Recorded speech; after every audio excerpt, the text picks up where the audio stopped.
Srisailam dam gates open చేసినప్పుడే కాదు, ఇలా వాటర్ తక్కువ ఉన్నప్పుడు కూడా వ్యూ బాగుంటుంది. డ్యామ్ కి వచ్చాం. ఎప్పుడు రిలేటివ్స్ వచ్చినా లేదంటే పిల్లలతో ఎంజాయ్ చేయడానికి ఇలా అప్పుడప్పుడు వస్తుంటాం. అది ఇక్కడే లోకల్, కానీ ఇక్కడికి రావడానికి ఇన్ని అవస్థలు పడలేదు. రోడ్డు మొత్తం ట్రాఫిక్. 15 నిమిషాల్లో రావాల్సింది ఈ ట్రాఫిక్ వల్ల గంటన్నర పట్టింది.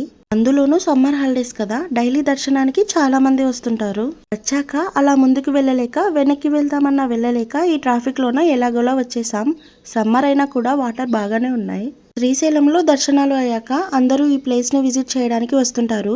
చిన్న చిన్న చేపలు కాళ్ళ చుట్టూ తిరుగుతూ ఉన్నాయి. వాటిని పట్టుకుని ఆడుకుంటూ ఉన్నారు. లైవ్ ఫిషెస్ శ్రీశైలంలో అని వీడియో అప్లోడ్ చేశాను కదా, అది ఇక్కడే. ఆ పాప ఎప్పటిలాగే కాళ్ళు నీళ్ళలో పెట్టకుండా ఆడుకుంటుంది. పిల్లలు బాగా ఎంజాయ్ చేస్తున్నారు. వచ్చింది కొంచెం లేట్ గా కదా, ఇక్కడ ఫిష్ ఫ్రై చేసే వాళ్ళు షాప్స్ క్లోజ్ చేసి ఉన్నాయి. వచ్చేటప్పుడే ట్రాఫిక్ కాదు, ఇప్పుడు వెళ్ళేటప్పుడు కూడా ట్రాఫిక్ ఉంది. వీడియో నచ్చితే చిన్న లైక్ అండ్ సబ్స్క్రైబ్ చేయండి. By by.